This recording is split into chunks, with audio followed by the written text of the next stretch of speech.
Okay, look at this lip though. I like it. It's a new lip combo. It's from Fenty. My best friend picked it out. Don't ask me. I will ask her what she. I think it's called the MVP. But don't ask me what product it is. I'm not the makeup girl. Say hello. What's going on? His voice is so deep the camera might not pick it up. But we are in the back of an Uber. It is Friday night and we are headed to some JazzFest festivities. We're gonna meet up with some other friends. And Pip is in town from Atlanta. There's food, right? We'll eat. Yes, there's food. Cool. There's lots of food. We're gonna eat. But folks are in town and they don't know DC that well. So this weekend I'm gonna show them and also show you why I love the city so much. So I'm working with Destination DC this weekend to showcase what I think is one of the best things about DC. So first and foremost, we have an amazing food scene in the city, but also DC has so many events and activations and happenings all the time. Like this, the 20th anniversary of JazzFest we'll be exploring this weekend. JazzFest tickets start at just $25 and there's performances throughout the weekend. So I'll take you through a bit of the festival and you can see what it's like. And then I'm also, of course, gonna show you some of my favorite food stops as I show my friends around. So it is Friday night, it is the first night of JazzFest. We're about to head into this kickoff party at the Anthem at the Wharf. It's gonna be amazing. We're in the drink line at the Anthem. 28 people. The show hasn't started. The view outside is beautiful. It's a little rainy. It's like a little rainy. I'll take that over the heat. Waiting for a cocktail and then some music. Keep that on the YouTube, please. He got that on camera too.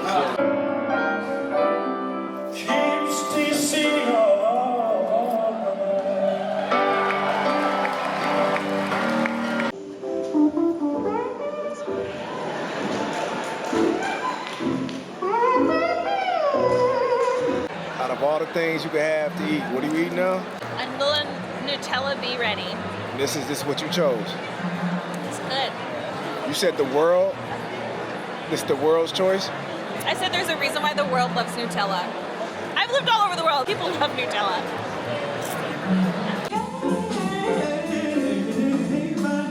So we hit the first night of JazzFest performances at the Anthem, and now we are at Chaplins because it's almost 11 p.m. and DC does have late night food, but a lot of it's like carry out, pizza, wings, and we both needed a real meal.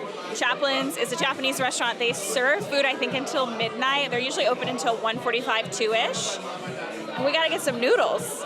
And this is a long-standing spot in DC. I've been coming to Chaplin since I was in grad school, and it's kind of unchanged, which I love. Like, some things don't need to change, you know what I mean? All right, we have shrimp gyoza. I hope you can see that. It looks beautiful. We got it pan-fried and steamed. Let's try a bite. It's gingery, and it has that, like, crispy crust from the pan. Yep, I'm ready. This is the 1010 ramen. It is a spicy ground pork ramen. This is my favorite. I get it everywhere. I'm one of those people who I like what I like, and I love a 1010 men. I will say about the gyoza we had, the flavor was solid, but they were a little over-steamed, like slightly too soft. I still will come here late night. This place is solid, but don't come here and be like, it's not the best gyoza I've ever had. I never said that. I do love this ramen. I get this bowl here a lot.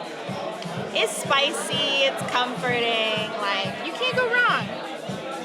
Okay, it's ungodly early. It is a ridiculous hour on a Saturday morning, but we are awake for, I guess, day 2 of this JazzFest weekend because I'm determined that I'm gonna show my friends that DC has great food. And we have a 9 a.m. tour, and I need to eat before the tour. So we're doing that, and then, you know, we'll make it through the day. This is by far my favorite spot for breakfast tacos in DC. The owners are so nice, the team is great. They only do breakfast tacos, it is their specialty. They're making the tortillas in-house. They've done really cool collabs with other local businesses, like the 512 uses barbecue from 250 Texas Barbecue, which I think by far is the best barbecue in this region. And it is just a gem, so let's eat. This is my favorite taco here. This is the 512. It has brisket from 250 Texas Barbecue, which I absolutely love. A drizzle of queso, eggs. It's just meaty, cheesy perfection. And then with a little bit of the pico, which I'm gonna put in it. Look at this beauty. Is this not a thing of beauty? Look at that.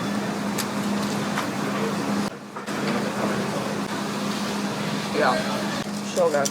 I am now caffeinated, partially caffeinated, so we're ready to go to U Street for our Black Broadway tour, which I've never done one of these tours, and I know a little bit about the history of the area, but not that much, so we'll figure it out together.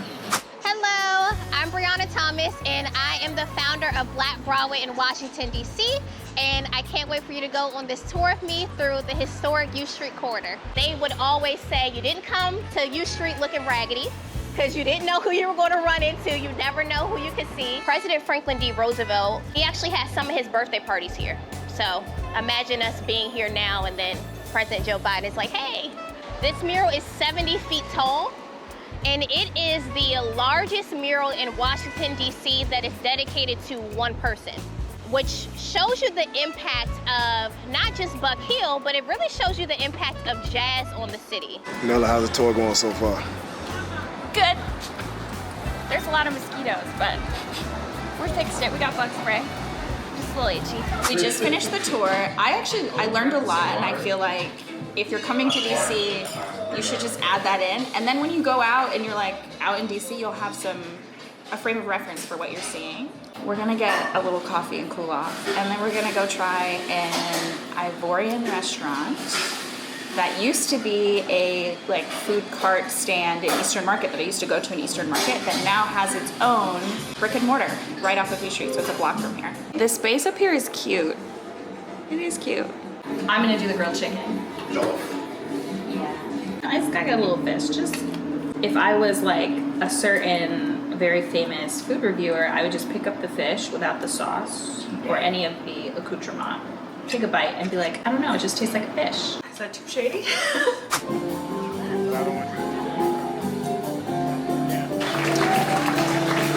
So we did our U Street tour, we ate. Now we're gonna catch the last of this jazz performance competition at Union Stage.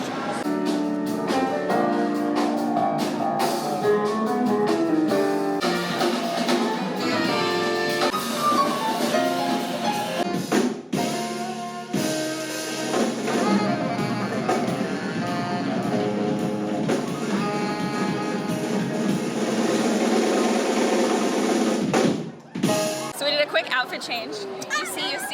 Hi. Okay. And we're back at the Wharf for more JazzFest. Let's get into it. So you judge people who don't eat seafood?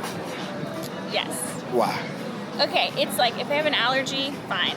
But seafood is an entire category of food. And usually it comes down to they didn't like something once, so they never tried it again. And what I associate them with is like not being open-minded and adventurous. Okay, so we literally just started listening to music, and then as you can see, it's storming. So they're pausing the festival because of the storm, and that just means we're gonna explore other parts of DC. Okay, it's loud, but we pivoted, we're at Kane. We're gonna get some food.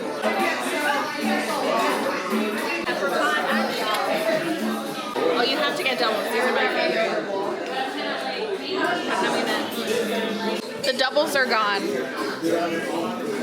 30 seconds later. Like 25 seconds. So we're on H Street, and we had dinner, and we walked down to Hill Prince, which is owned by Rob Harper, who also has Queen Mother's Fried Chicken in Virginia, Northern Virginia. And we're gonna end the night with a little cocktail. I'd like all cheating goes. We're not doing lawless Uno, okay? Why not? It keeps it fun. Nah. Everyone on their toes. Yeah, what's the difference? What's lawless Uno versus like? This is everything goes. Like if you can think No, about he's saying he doesn't remember the basic rules. Yeah. Oh. Help me out. All right, so we got. Let's see. None of us remember how to play Uno. You go! I didn't. Oh. I didn't know. Yeah. No, I played two hands on the phone, right? All right, day 3 on the DC adventure. We gotta start with brunch. We are gonna walk down to one of my favorite places in DC. It's been one of my favorite places for years, and have a slow, leisurely meal. I love it here. We're at Anju, a contemporary Korean restaurant that is a long-standing DC favorite. They just celebrated 5 years. Their executive chef, Angel he just won a Rammy for Best Chef DC. And I love dinner here, I love brunch here. I think the food is really creative. They change the menu often. There's always some classics. The team is really kind. The cocktails are great. This is just the spot. This looks amazing. Look at this. So we got the loaded tots, which I love. This is the small portion. Get the small and then get other things, so you can have many things. This isn't mine, but I'm gonna take a bite. The chicken and waffles. I think it's a sweet potato waffle, and then Anju's fried chicken is well known, delicious, phenomenal, all the things. So I love it here. Sweet, not too sweet. It has like a little bit of tangy, spicy from the glaze on the chicken. Even like a little salty element. I think there might be MSG on top. So good. Let's see if I can cut it so you can see the stuffed interior. I need another coffee. It's so good. So the milk bread is really light. The jam isn't too sweet. And then the layers of peanut butter are really thin. So you don't get that like sticky, heavy mouthfeel. But you do get the flavor of the peanuts. It's amazing. We're gonna do, I just want to try a little bit because I'm very full, but oh, the sauce looks beautiful. Look at that. I managed to take the messiest bite ever, but it's not something I think a lot of people would be. Like if it came out, people might be like, what is this? Or at least Americans who have never had something like this before. But it's so good. The roe is a little bit salty. The rice is really like, to me, warm and comforting because I love rice. I eat a lot of rice. And then you get the smoked salmon, you get the crunch from the veggies, and the sauce has a little bit of vinegar and also a little bit of heat. It's a very easygoing breakfast dish. You could eat this and still maybe have room for breakfast. It's Sunday, so it's technically day 3. We did get rained out last night, but after a fabulously slow and luxurious brunch, we're back. We're at the wharf for JazzFest. We're gonna listen to some music. It's not as hot. Hopefully it won't rain again. It doesn't look like it. And we'll see what we get into.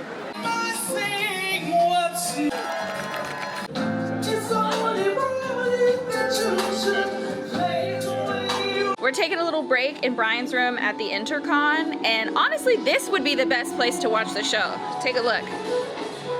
Oh yeah. This might be the JazzFest move, to stay at the wharf somewhere with a room with a view and a balcony, and then just... This is just a tiny sample of what I got into with my friends in DC. We also hit spots like Shanklin Hall, a fun Black-owned bar and lounge that's one of my favorites in the city to listen to music and have a drink. We stopped at Perry's for award-winning Japanese food, and their chef, Masako Morishita, just won a James Beard Award this year, and we did so much more. So as you can see, exploring just good food and music in the district can take up a whole weekend or more, and we haven't even touched on museums, art, and other things to do here. For foodies, I'll link some of my favorite DC food spots and resources below to get you started. And as always, thank you so much for watching. Be sure to subscribe and follow along for more explorations of food and travel in DC and beyond.